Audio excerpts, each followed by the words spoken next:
It's John Bowden from Rock History Music. We talk about a subject. This is a larger video we're working on, but I thought I'd put Ian Anderson's part on right now just to remind us all that, I don't have that problem. It's only happened a few times where someone will say, "Hey, aren't you the guy, that rock guy on YouTube?" Hardly ever happens, and I like it that way. I like my privacy, and I'm not one of those people. But anyway, what if you're Ian Anderson? I've talked to and probably asked everyone on the A list in the last 41 years that question. It's always been a question I'm interested in. How do you deal with people coming up to you? Do they leave you alone? We asked Ian Anderson. He says he's fine with most of it. And you can tell Ian's kind of shy when he's off stage because he looks down, and that's just his way. He's just being himself. That's the way it goes. But there's one thing that crosses the line with him. We talk about that and a lot more with Ian Anderson of Jethro Tull. You're in a coffee shop, you're in a tea shop or wherever. How do you? I mean, there's got to be some inappropriate times where people come. They know who you are, or do they? Do they recognize you? How do you handle that? Well, hopefully they don't, because I'm a little old man just shuffling around trying to look inconspicuous, and I don't draw attention to myself by wearing dark glasses or wearing rock star kind of clothes. I mean, I'm shuffling around, little old man in the supermarket. You wouldn't give me a second glance. But if somebody does come up to me, as does happen from time to time, more often when I'm in foreign parts, because if I'm in a town, it's almost like people expect to see you somewhere, and sometimes they do, and sometimes somebody comes over and asks for an autograph or a selfie or whatever, and I'm usually happy to oblige as long as they don't want to be my best buddy or take up too much time or me take up too much of their time. Where I draw the line is if I'm sitting down eating. If somebody approaches me when I got a mouthful of food and wants to get a selfie, I mean, that is bad manners. That really is not nice. And so I'm likely to be a bit abrupt if somebody is being pushy when I'm eating. And same thing, I think there are some things that are rather private. And I eat alone. I like to be alone to eat in empty restaurants. I don't like to be in company when I'm eating. I mean, I will eat sometimes with my wife, occasionally with other members of the family, but mostly I eat alone.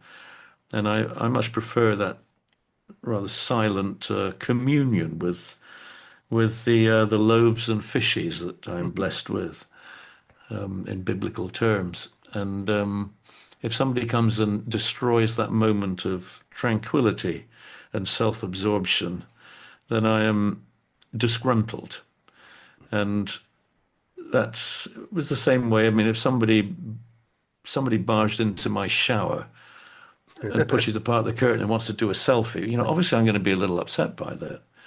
There are some things you just shouldn't do, and I think eating and showering or any other intimate bodily act are things that should not be disturbed by fans looking for the autograph or the selfie, which you'd hope people would choose the moment, and by and large they usually do. I mean, usually it's when I'm on my way out of a restaurant that somebody will approach me because they saw me, and I'm usually what kind of watching around because I'm used to all the ruses, people with their cell phone over the shoulder recording me eating, or hiding behind a menu and sort of, I'm used to seeing those things. That's why if I'm in a hotel on a show day, I never go to have breakfast. All the guys in the band go and have their breakfast. I don't because there's too much of a risk. There's going to be somebody in there staying at the same hotel who's coming to the show, and I would just prefer not to be in that position where I'm embarrassed by their needs. But we have to remember that the rest of the time I'm probably typically signing, 10, 20, 30 autographs a day at shows, and people hand things in or give them to one of the crew for me to sign or whatever. So, I mean, it's something I have to do. And I've never liked it. I've always been embarrassed by it. It's not out of animosity. It's just I am embarrassed to have people's attention. It's it just makes me feel uncomfortable. I'm embarrassed when people show that degree of affiliation, and I just want to have my quiet little life. When I'm on stage, I'm kind of public property for a couple of hours. But once I step off the stage, I do like to have the privacy of a quiet dressing room with to be uninterrupted by backstage people or meet and greets or all the things that sometimes I'm expected to do. Mhm. So I'm compliant, but I'm not a pushover when it comes to autographs and selfies. I try to smile. I try to make eye contact because that's important to people that you actually just briefly you make eye contact. That means a lot to them. And the signature is neither here nor there. But I remember once saying this to John McEnroe, who were having a drink in a bar. He just had a tennis match and lost to Ivan Lendl, and he was in a really bad mood. And I just done a show actually in the same complex. It had a theatre as well as a concert hall as well as a tennis arena. And we were having a drink in a bar, and people came over and were asking for his autograph. And I noticed that he just would take it and sort of sign the autograph and hand it back would never look at them, would never actually. And John McEnroe doesn't really like being told what to do, but I felt I had to say, John, you know, try just for that little second, just look up and make eye contact. That's the thing they're going to remember, not the signature. They're going to remember just that little moment where you made eye contact. And he didn't take this too well that I was kind of giving him instructions. And the next person who came over to ask for his autograph, I thought, let's see what he does. And he took it and he went and looked away again. He just couldn't do it. He just couldn't do it. He just couldn't do that thing. And I try and remind myself of the John McEnroe story when it's my turn. I do try to make eye contact briefly with anybody who asks me for a signature or a selfie or whatever, as I do with waiters in restaurants. First thing, sit down, make eye contact with the waiter. If possible, memorize the menu, checking it out online before you even get to the restaurant. So you can put the menu to one side and you can say, I would like to have the bum followed by the such and such, and then it always seems to impress them, the fact that and particularly if it's in a foreign language, that you can recite items from the menu that are in whatever it might be, in Italian or Indian or Japanese or whatever. You know what the menu items are. And that way you make the waiter your friend. That way you get good service. And so I deliberately go out of my way to eat in restaurants that have the worst TripAdvisor reviews. I go to the worst Indian restaurant in town, the one that the people say, don't ever go to this place, it's terrible, the waiter's rude, the food is shit. That's where I go for lunch. And number one, it's usually empty because it gets such bad reviews. Number two, I like to prove people wrong. And so I try and make the waiter my friend. I compliment them on the food. And usually, I get great service and usually the food is okay. It might not be great, but it's usually okay. I've never been ill from eating at the worst Indian restaurant in town. Not so far. Heavy Horses, the live album were released. I remember I started reading on theology. I was in high school, and I remember there was I read something in the paper that this teacher, he had told his class that if we all looked at it as just we are all God, this is it, that the world would be in a better place. He was fired. That's why the headline was there.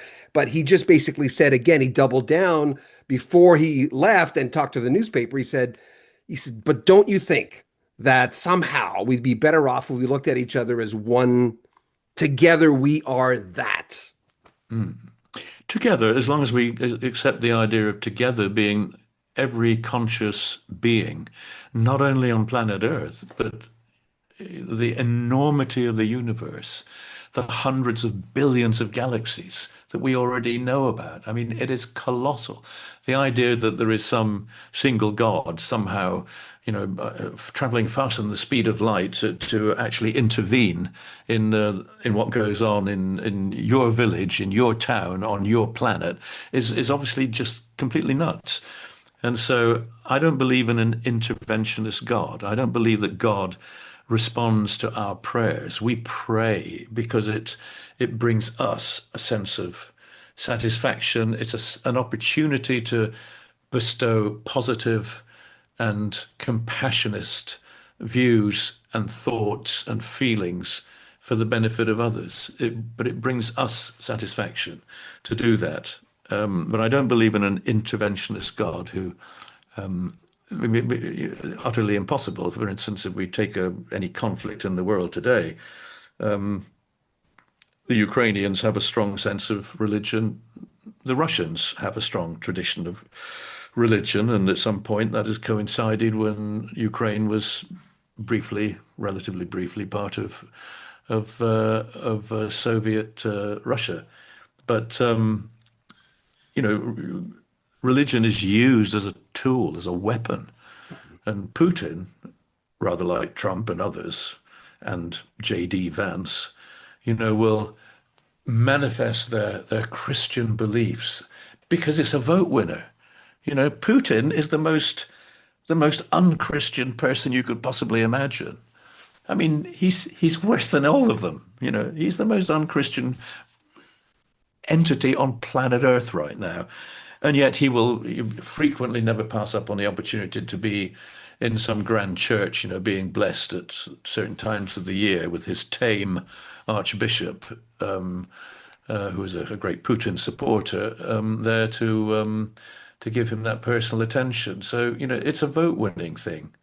But it's really quite loathsome that people do that, and religion is always used as a tool, as a weapon, to win elections and to fight wars. It has been. A song on our most recent album called "Over Jerusalem" is talking about exactly that, the 5,000 years of bloody history visited upon one of one of the most profound and magical cities ever that's still standing, and much of it standing, from not prehistoric, but certainly the times that we know about. We go back certainly before Christianity, and certainly long before Islam. It has a profound place in those three Abrahamic religions, history and practice today. And I've played in Jerusalem a few times and visited as well as a tourist, and it's heartbreaking, to think what is currently playing out in the nation of Israel, and to see drones and missiles being lobbed at Jerusalem, Tel Aviv, Gaza. I mean, it's just so absolutely dreadful. And yet, all sides want to believe that God, as Bob Dylan, I think, once said, with God on our side. It's the way the world has always worked. God is a very convenient ally and a very convenient tool of vengeance and retribution on your behalf. And they've queried, why do you believe that? And if your only answer is, because it says so in the Old Testament, well, come on, you've got a brain, think for yourself. So I'm not a supporter of the idea of vengeance and retribution. I believe in the New Testament, Jesus' version of tolerance, acceptance, respect, and a positive side of accepting people's hatred, suspicions, dislike, ultimately people who want to kill you. To end up on the cross is the ultimate act of sacrifice in a peaceful existence and a peaceful gesture. And as such, as a symbol of faith, of Christianity, the cross, with all of its horrific, bloody torture associations, I mean, one of the worst ways to die.